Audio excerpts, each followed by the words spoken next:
नमस्कार, चुनावी विश्लेषण में आपका स्वागत है। और राजस्थान को लेकर सबसे बड़ा सर्वे सामने आ चुका है। राजस्थान की 200 सीटों का क्या ओपिनियन पोल है, क्योंकि राजस्थान को लेकर जो महत्वपूर्ण विश्लेषण है वो काफी चौंकाने वाला सामने आ रहा है। क्योंकि राजस्थान को लेकर जो सबसे बड़ा सर्वे है और राजस्थान में हर 5 साल में बदलाव देखने को मिलता है और यहाँ की जनता हर 5 साल में सत्ता बदलती है। ये 35 सालों का इतिहास रहा है। तो ऐसे में इस बार किसका पलड़ा भारी होगा? राजस्थान में कांग्रेस के लिए सत्ता बचाने की चुनौती होगी तो भाई बीजेपी जो बड़े बड़े दावे कर रही है और बड़े बड़े ऐलान राजस्थान को लेकर कर रही है, तो ऐसे में किसके दावे में कितना दम है? क्योंकि इस राज्य के नतीजे लोकसभा चुनाव के लिए भी महत्वपूर्ण हो जाते हैं। क्योंकि लोकसभा चुनाव से पहले एक तरफ एनडीए गठबंधन है तो एक तरफ इंडिया गठबंधन है, लेकिन किसका पलड़ा भारी है, ये 3 राज्यों के नतीजे काफी महत्वपूर्ण हो जाते हैं। तो राजस्थान को लेकर हर महत्वपूर्ण आंकड़ा, उसके बाद फाइनल 200 सीटों का ओपिनियन पोल भी सामने आ रहा है और इस हिसाब से राजस्थान का जो जातीय आंकड़ा है वो काफी चौंकाने वाला बन रहा है। देखिए, अगर बात की जाए, हिंदू आबादी करीब 88.5%, जबकि मुस्लिम आबादी करीब 9% आती है। और इस बार किसके पक्ष में कौन जा सकता है, इसके भी महत्वपूर्ण आंकड़े सामने आ रहे हैं। जो पीएससी के आंकड़े सामने आ रहे हैं। जबकि अगर बात की जाए तो राजस्थान में दलित वोट बैंक करीब 18% है, आदिवासी वोट बैंक करीब 14% आता है, जो पीएससी के आंकड़ों के हिसाब से जानकारी निकल कर आ रही है। जबकि राजस्थान में अगर यानी सामान्य वर्ग से 7% ब्राह्मण वोट बैंक, 6% राजपूत, वैश्य 4%, अन्य 2% यहाँ पर आते हैं, यानी काफी महत्वपूर्ण यहाँ पर हिंदू वोट बैंक होता है। जबकि अगर बात की जाए अन्य ओबीसी वर्ग से यहाँ पर 40% यहाँ पर आबादी आती है, जिसमें गुर्जर 5%, जाट वोट बैंक 10%, 4% माली, अन्य परसेंट जो 21% आते हैं। यानी सबसे ज्यादा यहाँ पर ओबीसी समुदाय आता है। और यहाँ पर किसका पलड़ा भारी होगा, इसके भी आंकड़े सामने आ रहे हैं। यानी सीधे तौर पर राजस्थान का जातीय आंकड़े में हिंदू वोट बैंक आगे दिखाई देता है, लेकिन किसके पक्ष में कौन जा सकता है, इसके भी महत्वपूर्ण आंकड़े सामने आ रहे हैं। जो जानकारी यहाँ पर निकल कर आई है कि 2018 में आदिवासी वोट बैंक यहाँ बीजेपी के साथ 55% रहा था, तो यहाँ कांग्रेस को 40%, जबकि दलित वोट बैंक बीजेपी के साथ 40%, तो कांग्रेस के साथ यहाँ 49% रहे थे। जबकि यहाँ मुस्लिम वोट बैंक की बात की जाए तो बीजेपी के साथ 10%, 87% कांग्रेस के साथ, 68% बीजेपी के साथ, जाट वोट बैंक 24% यहाँ पर कांग्रेस के साथ रहे थे। इस तरह से राजस्थान को लेकर किसके पाले में कौन जा सकता है, इस पर अपने अपने जीत के दावे सामने आ रहे हैं। क्योंकि कांग्रेस ने जो बड़े बड़े ऐलान किए हैं, उस दम पर कांग्रेस फिर से सरकार में बरकरार रहना चाहेगी, जबकि जनता हर 5 साल में सत्ता बदलती है। जबकि बीजेपी की तरफ से यहाँ पर किसे यहाँ पर सीएम चेहरा घोषित किया जाएगा, इस पर भी सस्पेंस बना हुआ है। इस तरह से अगर बात की जाए तो बड़ी बड़ी मीटिंग अब राजस्थान विधानसभा चुनाव को लेकर किए जा रहे हैं। जबकि गहलोत सरकार ने भी बड़े बड़े ऐलान राजस्थान को लेकर किए हैं, जिसमें महंगाई को लेकर या फिर अन्य मुद्दों को लेकर भी यहाँ पर नई योजनाएं की हैं, जिसमें बेरोजगारी भत्ता की बात की जाए, पेंशन की बात की जाए या फ्री राशन, यहाँ पर बिजली बिल को लेकर भी, और 500 रुपए गैस सिलेंडर जैसी बड़ी योजनाएं भी रखी हैं। तो ऐसे में किसके जीत के दावे में कितना दम है?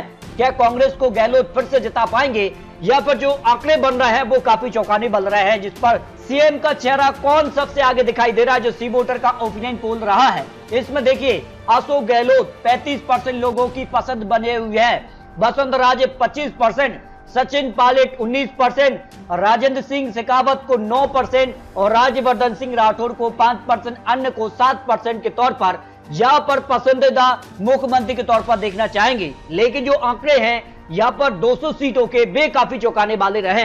राजस्थान में हर 5 साल में सत्ता बदलती है। 1985 से लेकर जो आंकड़े हैं वो काफी चौंकाने वाले रहे। कुछ पुराने आंकड़ों की बात की जाए, 2003 में यहाँ बीजेपी ने 120 सीटों पर जीत हासिल की थी, तो कांग्रेस 56 सीट। इस तरह से यहाँ बीजेपी ने सरकार बनाई 2003 में। 2008 में फिर बदलाव देखने को मिला, बीजेपी यहाँ पर जो है 78 सीटों पर रही, तो कांग्रेस ने 96 सीटों के साथ सरकार बना ली। 2013 में फिर बदलाव देखने को मिला, बीजेपी ने इतिहास रचा 163 सीटों पर जीत हासिल करके, जबकि कांग्रेस केवल 21 सीटों पर सिमट गई। 2018 में फिर बदलाव देखने को मिला, बीजेपी 73 सीट तो कांग्रेस ने 100 सीटों पर जीत हासिल की। तो सवाल है कि 2023 में फिर बदलाव देखने को मिलेगा, या गहलोत सरकार यहाँ पर जो है फिर से सरकार में बरकरार रहेगी। तो बीजेपी क्या कुछ नई रणनीति के साथ राजस्थान में चुनावी मैदान में उतर रही है। अब बात कर लेते राजस्थान की, जो 5 रीजन है और 5 रीजन को लेकर यहाँ पर जो ओपिनियन पोल है वो काफी चौंकाने वाला सामने आ रहा है, जिसमें 43 सीटें मेवाड़ रीजन से आती हैं, और यहाँ पर अजमेर से 8 सीटें, उदयपुर से 8 सीट, इस तरह से अगर बात की जाए तो काफी बड़े जिले आते हैं और यहाँ से 43 सीटों का जो ओपिनियन पोल है वो काफी चौंकाने वाला रहा है। देखिए यहाँ पर बात की जाए तो 43 सीटों में बीजेपी को 50% वोट शेयर जा सकता है, कांग्रेस को 39% वोट शेयर, अन्य के पक्ष में 11% वोट शेयर जा सकता है। और इस हिसाब से सीटों की बात की जाए तो 2018 चुनाव में इस रीजन में कांग्रेस ने 21 सीटों पर जीत हासिल की थी और यहाँ बीजेपी को 35 सीटों पर जीत मिली थी। और ओपिनियन पोल के आंकड़ों के हिसाब से इस बार बीजेपी को करीब 26 से 30 सीटें मिल सकती है, कांग्रेस को 12 से 16 सीट, अन्य के पक्ष में 0 से 2 सीट जा सकती है। लेकिन आपको बता दें कि मेवाड़ रीजन को अब 2 अलग रीजन में बांटा गया है, इस कारण से 43 सीटें हैं, लेकिन 2018 में यह 60 सीटें रही थी, इस कारण से बीजेपी का आंकड़ा काफी आगे दिखाई दे रहा है। जबकि अगर बात की जाए मारवाड़ रीजन से 61 सीटें आती हैं और इसमें कई बड़े जिले आते हैं, जिसमें गंगानगर से 6 सीटें आती हैं, जोधपुर से 10 सीटें हैं, जैसलमेर से 2 सीटें, बाड़मेर से 7, इसके अलावा कई और बड़े जिले आ जाते हैं। तो यहाँ का क्या आंकड़ा बन सकता है? मारवाड़ रीजन से 61 सीटों के जो ओपिनियन पोल है उस पर बीजेपी को 42% वोट शेयर, कांग्रेस को 40%, अन्य के पक्ष में 18% वोट शेयर जा सकता है। जब इस वोट शेयर को सीटों में कन्वर्ट किया जाए तो 61 सीटों में से बीजेपी को 30 से 34 सीटें मिल सकती हैं, कांग्रेस को यहाँ 25 से 29 सीट, अन्य के पक्ष में 0 से 4 सीट जा सकती है। 2018 में कांग्रेस ने 29 सीटें हासिल की थी और बीजेपी ने 24 सीट, लेकिन आज के ओपिनियन पोल में यह बीजेपी आगे दिखाई दे रही है जबकि कांग्रेस यहाँ पीछे दिखाई दे रही है। इस हिसाब से हड़ौती की यहाँ 17 सीटों की बात की जाए तो यहाँ 53% वोट शेयर बीजेपी के साथ जा सकता है, कांग्रेस के साथ 44%, अन्य के पक्ष में 3% वोट शेयर जा सकता है। वही सीटों की बात की जाए तो यहाँ बीजेपी को 9 से 13 सीटें मिल सकती हैं, कांग्रेस को 4 से 8 सीट, अन्य के पक्ष में 0 से 1 सीट मिल सकती है। निश्चित तौर पर बीजेपी को इस रीजन पर भी बढ़त देखने को मिल सकती है।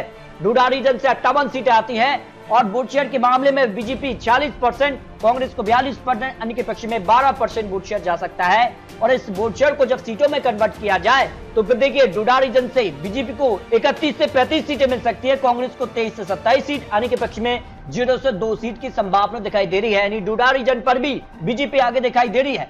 और शेखावाटी रीजन से 21 सीटों की बात की जाए तो यहाँ बीजेपी को 43% वोट शेयर, कांग्रेस को यहाँ 45%, अन्य के पक्ष में 12% वोट शेयर जा सकता है। और सीटों की बात की जाए तो यहाँ पर बीजेपी को 8 से 12 सीटें मिल सकती है, कांग्रेस को 9 से 13 सीट, अन्य के पक्ष में 0 से 1 सीट जा सकती है। यहाँ पर 2018 में 21 सीटों में से कांग्रेस ने 15 सीट पर जीत हासिल की थी 2018 में, वही बीजेपी केवल 4 सीटों पर रही थी, लेकिन इस बार बीजेपी को बढ़त देखने को मिल सकती है। इस तरह से अगर बात की जाए राजस्थान की सभी 200 सीटों पर जो सी वोटर का फाइनल आंकड़ा है राजस्थान को लेकर, उसमें वोट शेयर में बीजेपी 40%, कांग्रेस के 41%, अन्य के पक्ष में 13% वोट शेयर जा रहा है। इस तरह से अगर बात की जाए राजस्थान को लेकर जो सी वोटर का फाइनल ओपिनियन पोल 200 सीटों का सामने आ रहा है, उसमें बीजेपी को 109 से 119 सीटें मिल सकती हैं, वही कांग्रेस को 78 से 88 सीट, अन्य के पक्ष में 1 से 5 सीट जा सकती हैं। इस हिसाब से अगर बात की जाए तो राजस्थान में जो 101 सीटों पर बहुमत का आंकड़ा मिलता है, उस आंकड़े को बीजेपी